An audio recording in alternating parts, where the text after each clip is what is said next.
राम मंदिर अयोध्या में बनकर तैयार हो चुका है और आज उसकी प्राण प्रतिष्ठा भी संपन्न हो चुकी है। और अचानक से अयोध्या में राम जी के गर्भगृह में प्राण प्रतिष्ठा के दौरान प्रकट हो गए डेब्यू शेषनाग, जिसे लोग साक्षात लक्ष्मण जी बता रहे हैं। प्राण प्रतिष्ठा के दौरान इतना बड़ा चमत्कार देखकर बड़े बड़े पंडित विशेषज्ञों के साथ साथ देश के प्रधानमंत्री जी के भी होश उड़ गए, लेकिन इस चमत्कार को काफी शुभ संकेत माना जा रहा है। इसके पीछे की सच्चाई जानकर आपके भी होश उड़ जाएंगे। अगर आप एक सच्चे सनातनी हैं तो इस वीडियो को लाइक करें, और आप भी राम मंदिर बनने से बेहद खुश हैं तो कमेंट बॉक्स में जय श्री राम जरूर लिखें। और पूरी सच्चाई जानने के लिए वीडियो को अंत तक देखते रहिए। अयोध्या इतिहास रचने के बहुत करीब है। आखिरकार वह घड़ी आ ही गई जिस दिन का सभी सनातनी लोगों को बरसों से इंतजार था। अयोध्या में बन रहे भव्य राम मंदिर में प्रभु ने विराजमान होकर अपने भक्तों को दर्शन दे ही दिए। प्राण प्रतिष्ठा से पहले ही अस्थायी गर्भगृह में रामलला के दर्शन बंद कर दिए गए। अब 23 जनवरी से दोबारा दरअसल आरंभ होंगे, जब राम को नवनिर्मित राम मंदिर के गर्भगृह में स्थानांतरित किया जाए आएगा। इस आंदोलन की आंच में पूरा देश झुलसा था। सैकड़ों ने सीने पर गोलियां खाई तो हजारों ने अपना लहू पानी की तरह बहा दिया। बात हो रही है राम जन्मभूमि यानी अयोध्या की, जो 22 जनवरी को राम मंदिर की प्राण प्रतिष्ठा हुई है। उसमें पूरी दुनिया को भगवान राम के अस्तित्व से रू कराया है। इस कार्यक्रम के लिए 7,000 से ज्यादा वीवीआईपी और वीआईपी को न्योता दिया गया है। लेकिन जब 22 जनवरी को विशेष ज्योतिषाचार्य की उपस्थिति में प्रधानमंत्री नरेंद्र मोदी द्वारा प्राण प्रतिष्ठा का कार्यक्रम किया जा रहा था, उसी दौरान जो बड़ा चमत्कार हुआ, सच्चाई सुनकर आपके भी रोंगटे खड़े हो जाएंगे। जितना राम मंदिर निर्माण की चर्चा हो रही है, उससे कई ज्यादा प्राण प्रतिष्ठा को लेकर भी हो रही है। जब नरेंद्र मोदी आजमा प्राण प्रतिष्ठा की तैयारी करने पहुंचे तो चारों भाइयों के साथ रामलला की छोटी प्रतिमा और 5 फुट की बालक स्वरूप रामलला की बड़ी प्रतिमा गर्भगृह में स्थापित की गई। सबसे पहले तो प्राण प्रतिष्ठा में जितने भी हमारे यहाँ देवता हैं, नवग्रह हैं और जितनी राशियां हैं, सभी को शांति करने के लिए पूजा अर्चना हुई। यह सब करने के बाद में मूर्ति के शुद्धिकरण किया और मंत्र जाप शुरू किया गया। यह मंत्र काफी वैदिक होते हैं। इन मंत्रों में ऐसी शक्ति होती है कि यह किसी भी मूर्ति के अंदर प्राण डाल सकते हैं। लेकिन जब प्राण प्रतिष्ठा का कार्यक्रम चल रहा था, इस दौरान वहां पर एक ऐसा चमत्कार हुआ जिसे देखकर सभी पंडितों के और वहां खड़े सभी लोगों के होश उड़ गए। गर्भगृह में प्रभु श्री राम की मूर्ति में चरण के पीछे से अचानक सांप का एक छोटा बच्चा बाहर निकल आया, जिसे देखने के बाद सभी लोगों का यही मानना था स्वयं शेष नाग ने प्राण प्रतिष्ठा के इस कार्यक्रम में आहुति दी है।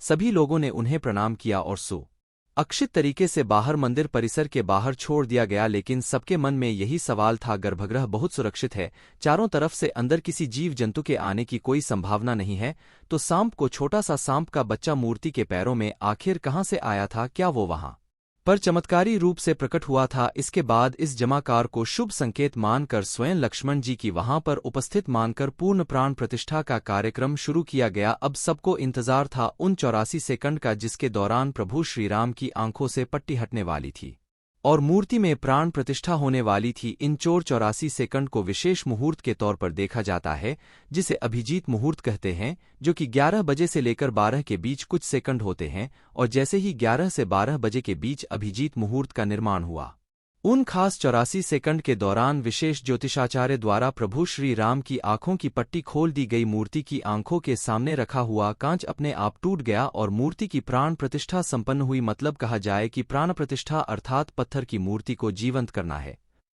चाहे पत्थर की मूर्ति हो, चाहे धातु की मूर्ति हो, चाहे लकड़ी की मूर्ति हो, जो भी मूर्ति होती है, प्राण प्रतिष्ठित होने पर ही वह पूजनीय होती है। यदि प्राण पर स्थान नहीं है तो जैसे दुकान में पंडित की हुई मूर्ति वही है, तो इसीलिए उसकी विधि विधान से प्राण प्रतिष्ठा की व्यवस्था है। जो शक्तियां परमात्मा में होती है, उन मंत्रों के द्वारा उन सारी शक्तियों को उस प्रतिमा में स्थापित किया जाता है, जिससे लोग दर्शन करने के बाद और लाभ उठाते हैं और उन जिन जिन भावनाओं के साथ उनका दर्शन करते हैं, उनका कल्याण होता है। अब सवाल उठता है कि अगर प्राण प्रतिष्ठा के दिन आम जनता राम मंदिर के दर्शन नहीं कर सकती है, तो उनके लिए मंदिर के द्वार कब खुलेंगे? बता दें कि आम जनता के लिए राम मंदिर के द्वार 25 जनवरी से खुल जाएंगे। हालांकि मंदिर के दर्शन के लिए लोगों को पहचान बंधित अपने दस्तावेज लेकर जाने होंगे। इन दस्तावेजों की लिस्ट में आधार कार्ड को पहले नंबर पर रखा गया है। इसके अलावा देश भर में संघ के 45 प्रांतों में रहने वालों को भी राम मंदिर दर्शन का न्योता भेजा गया है।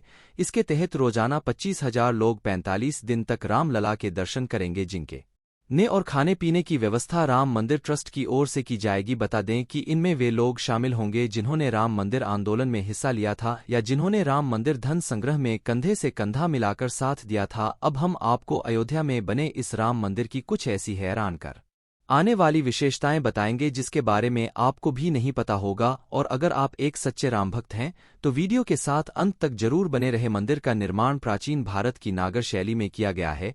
इस मंदिर की ऊंचाई कुतुब मीनार की लगभग 70% है। उद्यान में भव्य राम मंदिर भारतीय पारंपरिक विरासत का एक सुविचारित वैज्ञानिक रूप से क्रियान्वित और अद्भुत नमूना है।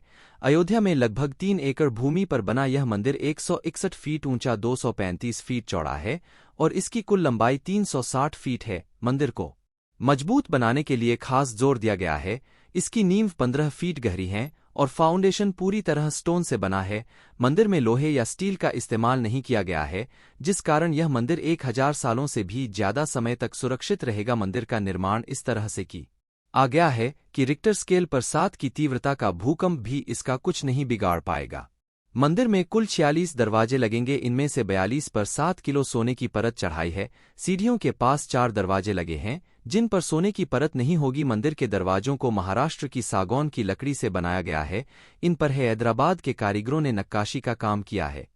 मंदिर में रामनवमी के दिन भगवान राम का अभिषेक सूर्य की किरणों से होगा। दोपहर के समय जब सूर्य दक्षिण की ओर होगा तब मिरर और लेंस से सूर्य की रोशनी रिफ्लेक्ट होकर भगवान के ललाट पर पड़ेगी। सच में दोस्तों, राम मंदिर का इतिहास बहुत बड़ा है और हम सभी इसके इतिहास के सामने बहुत छोटे हैं। लेकिन यह हमारा सौभाग्य है कि हम राम मंदिर को बनता हुआ अपनी आंखों से देख पाए। हम नमन करते हैं उन सभी कारसेवकों को जिनके बलिदान से हमें आज का यह दिन देखने को मिला है। आप भी नीचे कमेंट बॉक्स में उन्हें श्रद्धांजलि जरूर दें। और अगर आपको यह वीडियो पसंद आई है, अगर आप एक सच्चे राम भक्त हैं, तो वीडियो को लाइक करके कमेंट बॉक्स में जय श्री राम जरूर लिखें।